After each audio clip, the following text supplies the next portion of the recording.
निकल रही। नहीं, इसमें सबकी भूमिका बदलती रहेगी।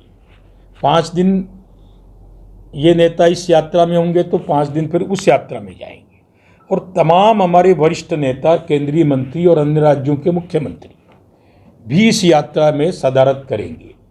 और इस यात्रा में वेलकम पॉइंट, वेलकम मीटिंग और जहां यात्रा रात्रि को रुकेगी वहां पर बड़ी सभा का आयोजन है, और उसमें कोई सेलिब्रिटी वक्ता हो, इस प्रकार की योजना पार्टी बना रही है। राजभवन में भी रात्रि विश्राम होगा यात्रा का रात्रि विश्राम नाथद्वारा में है। पूर्व में बताया जा रहा था कि जब चारों दिशाओं से जो निकलेगी और ये यात्रा चलेगी, उसमें बताया जा रहा था कि 4 बड़े नेताओं का चयन भी हो चुका था कि अलग अलग क्षेत्र से इनके नेतृत्व में ये यात्रा है निकलेगी और आखिर में जयपुर में नरेंद्र मोदी की सभा के माध्यम से इन यात्राओं का समापन होगा। मगर अभी हाल ही में सुनने में आ रहा है कि कोई चेहरा नहीं होगा, चेहरे बदलते रहेंगे, अलग अलग नेता नेतृत्व करेंगे। तो क्या अभी भी भारतीय जनता पार्टी राजस्थान का जो शीर्ष नेतृत्व है वो एक मत एकजुट हो नहीं पा रहा है? हम सब एक मत हैं, एकजुट है, हमारी दिशा बिल्कुल स्पष्ट है। जो पहले कहा वो परम सत्य है। चारों यात्राओं में 4 प्रमुख व्यक्ति नेतृत्व करेंगे, लेकिन उनकी डिमांड दूसरी जगह से भी आ रही है। इस कारण ये तय किया है कि जहां उनकी डिमांड है वहां पर भी उन नेताओं को वहां पर भेजा जाए। पहले जिन 4 नेताओं की बात थी उन्हीं के नेतृत्व में यात्रा है, लेकिन सभी नेता की कहीं ना कहीं आवश्यकता होती है, डिमांड होती है। आम जन की डिमांड, उनकी मांग सर्वोपरि होती है, इसलिए आवश्यकता अनुसार आंशिक परिवर्तन हम कर रहे हैं।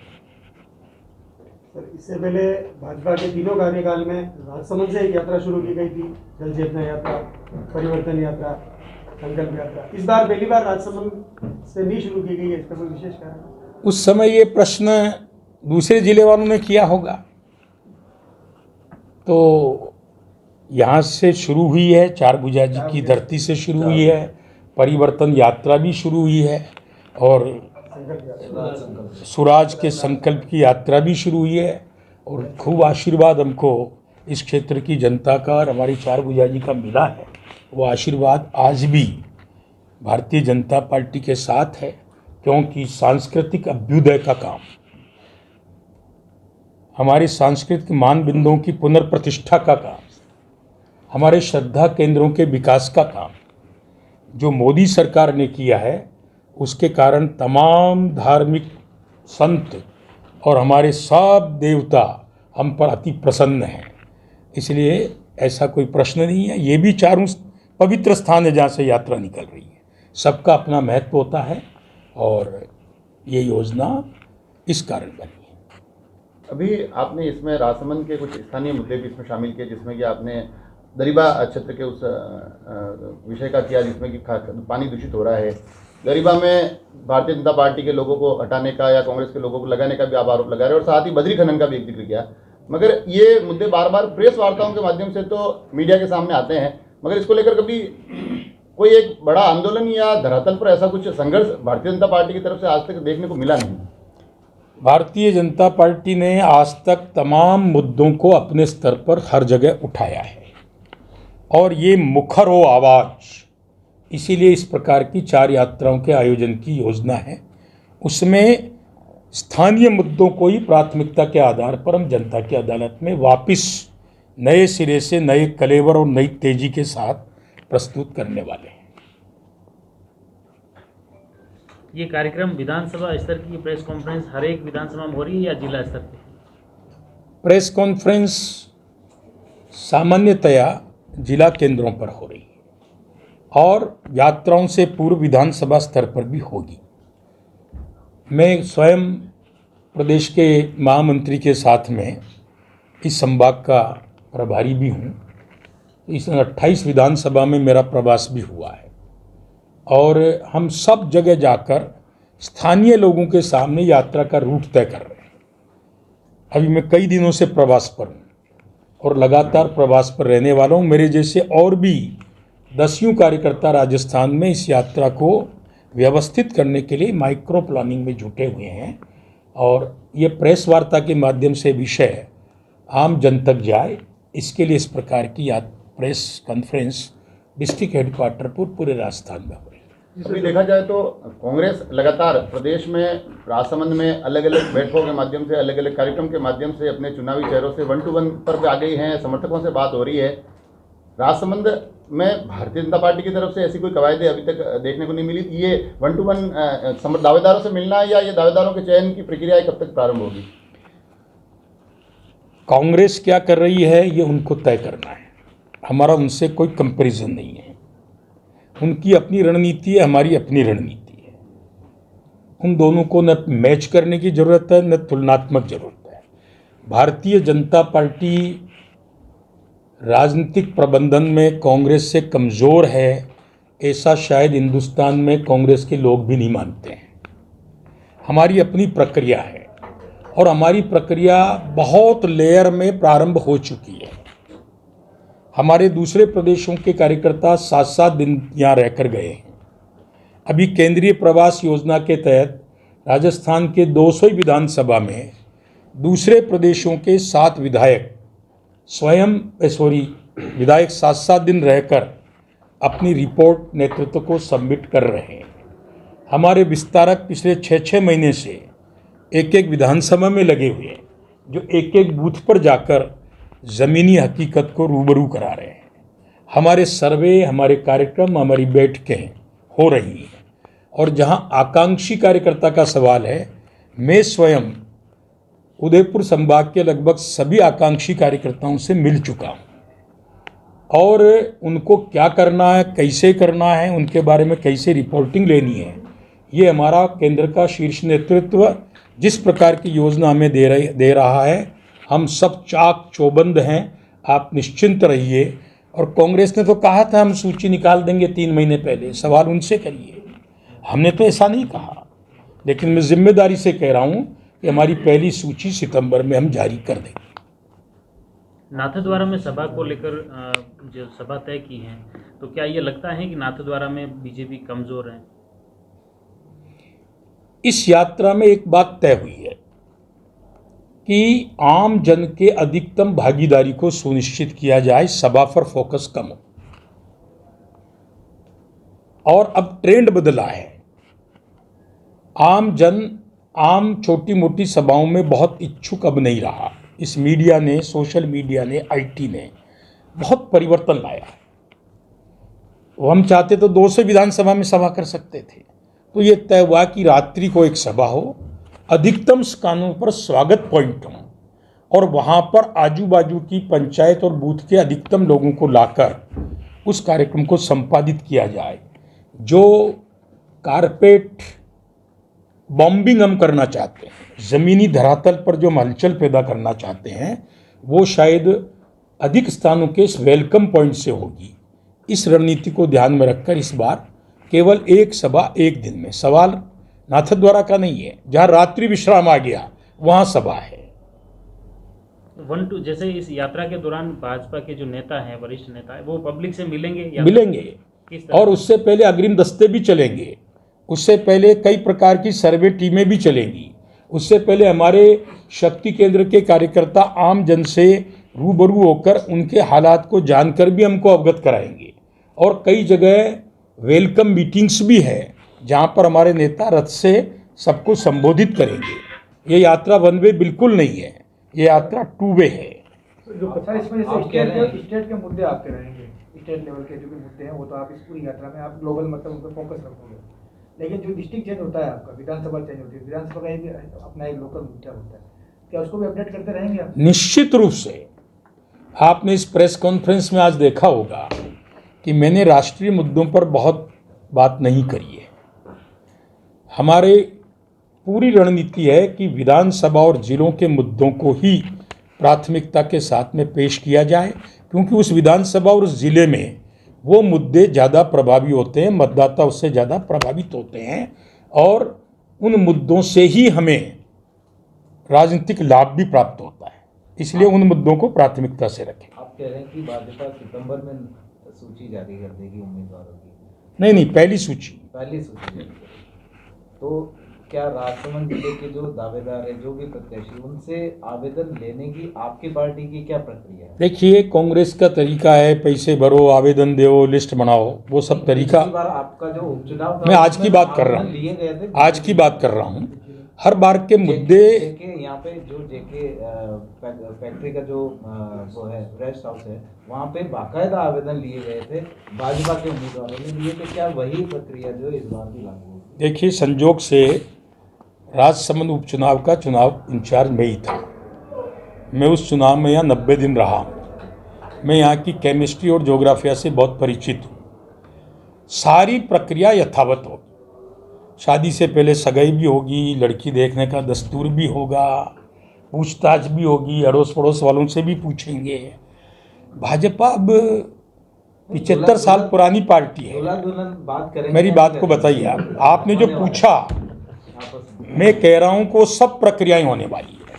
यहाँ पर आम कार्यकर्ताओं की रायशुमारी भी होगी और पर्यवेक्षक भी आएंगे। इस बिल्कुल नहीं होगा। जमीनी रिपोर्ट को सर्वोच्च प्राथमिकता मिलेगी और मिली है। इस यात्रा में एक जन आकांक्षा पेटी भी होगी जिसमें जनता अपने विचार, वो भाजपा से क्या चाहती है मैनिफेस्टो में, वो डाल सकती है और वो आने वाले मैनिफेस्टो का मुख्य आधार बनेगा, जिसमें डिस्ट्रिक्ट के अनुसार भी लोकल इश्यूज को शामिल किया जाएगा। सर, जो 50,000 कार्यकर्ताओं को सम्मिलित करेंगे, किस तरह की रणनीति रहेगी? 50,000 50,000 कार्यकर्ताओं को जो मेंबरशिप आप देना चाहते हैं, यहाँ पे जोड़ना चाहते हैं हर जिले में? देखिए, भारतीय जनता पार्टी ने नवाचार करते हुए, आईटी और सोशल मीडिया के युग को समझते हुए सबसे पहले ऑनलाइन या मिस कॉल से सदस्यता प्रारंभ की। तब कांग्रेस के लोगों ने मखौल उड़ाई थी। आज कांग्रेस सहित दूसरे राजनीतिक दल भी उसी मार्ग पर चल रहे हैं। हम अगुवाई करते हैं, वो फॉलो करते हैं। अभी भी मिस कॉल के माध्यम से हमारी मेंबरशिप है और मिस कॉल के बाद एक पूरी प्रक्रिया है। यदि आप चाहें तो मैं बता सकता हूँ। मिस कॉल है, मिस कॉल के बाद से वहाँ से कुछ इन्फॉर्मेशन मांगी जाती है, उसमें नाम, मोबाइल नंबर और पिन कोड नंबर, ताकि कहाँ का मेंबर है। उसके बाद में एक OTP आता है। उस OTP के बाद फिर एक फार्म आता है। उस फार्म में कुछ इन्फॉर्मेशन और मांगते हैं और यहाँ तक भी मांगते हैं कि आपको मोटिवेट कौन कर रहा मेंबर बनने के लिए, उसके भी अकाउंट में वो जाती है। यानी बहुत ही व्यवस्थित प्रक्रिया है। हमने अब तक ऑनलाइन जो सदस्यता करी है, उनके अनुभव को आगे बढ़ाकर आवश्यकता अनुसार सॉफ्टवेयर को अपग्रेड करके इस मेंबरशिप को हम प्रारंभ कर रहे हैं। तो ये दायित्व मूल किसके पास है? जैसे एक विधानसभा क्षेत्र में 50,000 सदस्य बनाने का लक्ष्य है, इसको लीड कौन करता है? इसको लीड हमारा बूथ का कार्यकर्ता करता है। हमारे पास बूथ की टीम है, हमारे पास शक्ति केंद्र की टीम है, हमारे पास मंडल की टीम है, हमारे पास जिले की टीम है और उसके अलावा जिला स्तर के कार्यकर्ता, नेता और आकांक्षी कार्यकर्ताओं को भी हमने कुछ टारगेट्स दिए हैं कि आपको इतनी मेंबरशिप करके आना है। नीचे ग्रास रूट लेवल पे तो आपके बूथ के कार्यकर्ता, पन्ना प्रमुख जो भी है, वो सारा इसको संभालता है। विधानसभा क्षेत्र वाइज आपने कर रखा है, तो विधानसभा का प्रतिनिधि कौन है? प्रभारी? विधानसभा के संयोजक भी है, प्रभारी भी है। भाजपा की जो संगठन संरचना है, मैं तो संगठन का ही आदमी हूँ। चुनाव का अनुभव कम है, संगठन का 50 साल का अनुभव मुझे। तो और संयोग से प्रदेश की संगठन संरचना की जिम्मेदारी भी प्रदेश ने मुझे दे रखी है।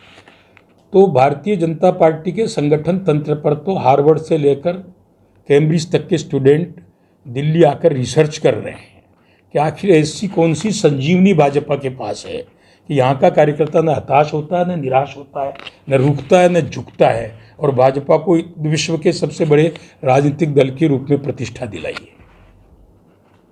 मेरा सवाल ये नहीं था, मेरा सवाल ये था कि क्या MLAs को विधानसभा में मेंबरशिप का प्रभारी बना रखा? कतई नहीं। भारतीय जनता पार्टी संगठन आधारित पार्टी है। MLAs की भी उसमें रिस्पॉन्सिबिलिटी फ्रेम अपने आप होती है, क्योंकि वो भी संगठन का कार्यकर्ता पहले है।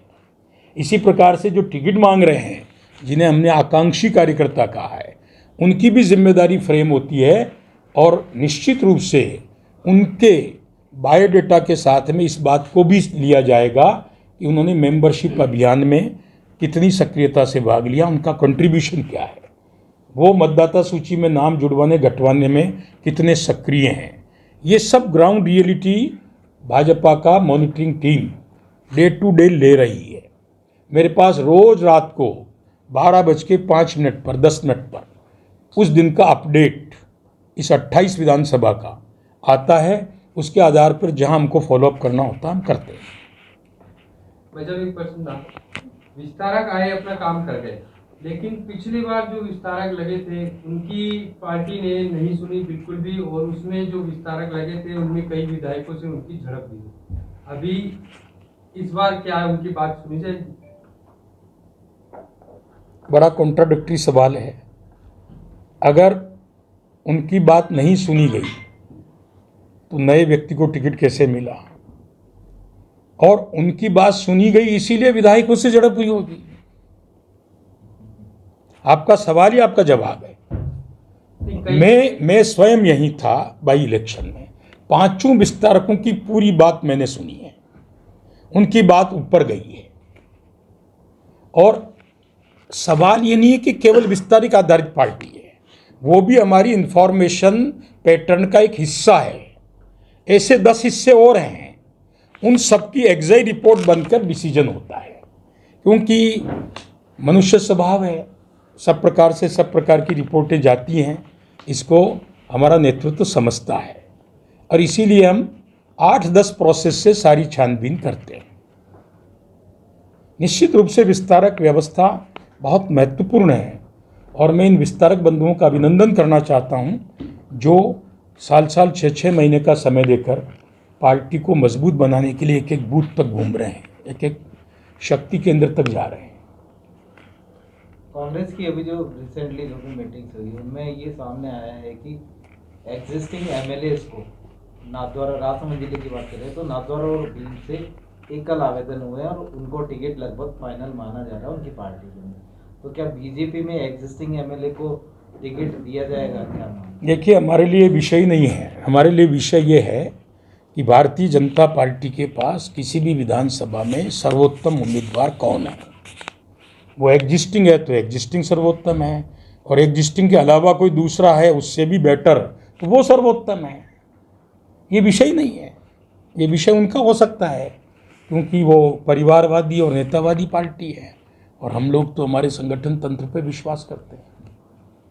एक चीज़ बार बार आई, जैसे 2-4 दिन पहले देखा होगा, बीजेपी कांग्रेस की जितनी भी मीटिंग है उसमें ये बड़े जो नेता हैं वो सभी कार्यकर्ताओं को ये बातचीत भी, संदेश भी दे रहे हैं कि आप पहले जनता के पास जाओ, गहलोत सरकार की योजनाएं बताएं, क्योंकि फिर बीजेपी कार्यकर्ता आ रहे हैं वो भ्रमित कर जाएंगे। तो ये बीजेपी कार्यकर्ता तो सत्य का प्रकटीकरण करते हैं, वो चले भी जाएंगे तो उनको दुत्कार कर भगाएंगी जनता, क्योंकि मैं सत्य कह रहा हूं। मैं भी बहुत बरसों से राजनीति में हूं और मैं ज़मीनी कार्यकर्ता हूं। मैंने इतना भ्रष्ट और ऐसा जंगल राज मेरे जीवन में नहीं देखा। आप इंडिया में रेप में फर्स्ट आ गए, ये शर्म की बात नहीं है क्या? और सरकार का मंत्री हाउस में कहता है मर्दों का प्रदेश है। पद्मिनी की धरती में, मीरा की धरती में कोई मतदाता इस प्रकार के और असामाजिक वक्तव्यों को स्वीकार करेगा क्या? आप स्वयं इस बात को महसूस करते हैं। किसी बच्ची के पानी पीने की बोतल में पेशाब मिला दिया जाता है, किसी 12 साल की बच्ची को रेप करके उसके टुकड़े काट कर भट्टी में झोंक दिया जाता है, और उसकी एफआईआर दर्ज करने के लिए बीजेपी को आंदोलन करना पड़ता है। मैं समझता हूं ऐसी स्थिति कभी पैदा नहीं हुई, और इसकी सजा इन कांग्रेस के लोगों को, कांग्रेस पार्टी को आम जन देगा और बहुत तबीयत से देगा। आप एक एक उदाहरण के साथ समझा रहे हैं कि जहाँ जहाँ कांग्रेस का राज है वहाँ अपराध की क्या स्थिति है। अभी जो है यूपी का एक वीडियो आया था सामने, जिसमें एक स्कूल में एक हिंदू टीचर एक मुस्लिम बच्चे को हिंदू बच्चों से थप्पड़े लगवा रही है, उस पर क्या करेंगे? देखिए, कोई घटना कहाँ घटित हुई मुझे जानकारी नहीं, लेकिन यूपी का लॉ एंड ऑर्डर 7 साल पहले भी आपने सुना होगा, आज भी सुनते होंगे।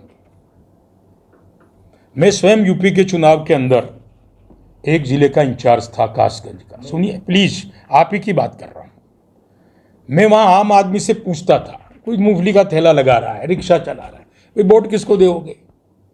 बोले बाबा जी को देंगे। बोले क्यों दोगे? अरे साहब आराम से काम कर रहे हैं, शाम पड़ते ही पत्नी का फोन नहीं आता है कि घर आ जाइए प्लीज।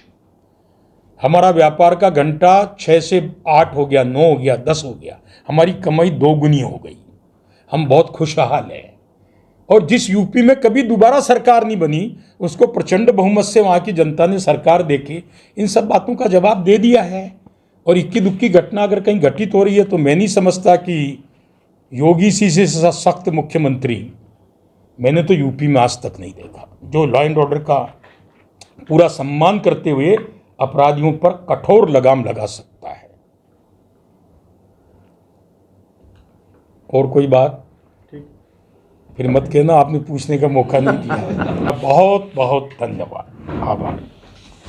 और कोई बात? फिर मत कहना आपने पूछने का मौका नहीं दिया। बहुत बहुत धन्यवाद, आभार। The Maruti Nandan grand, Nathdwara स्थित एकमात्र ultra luxurious 5 star hotel. Rajsamand जिले की एकमात्र 5 star hotel the Maruti Nandan grand में भोजन की स्वादिष्ट थाली अब सिर्फ 290 रुपए में। श्रीनाथ जी की नगरी नाथद्वारा में इस सुनहरे अवसर का आनंद अवश्य उठाएं।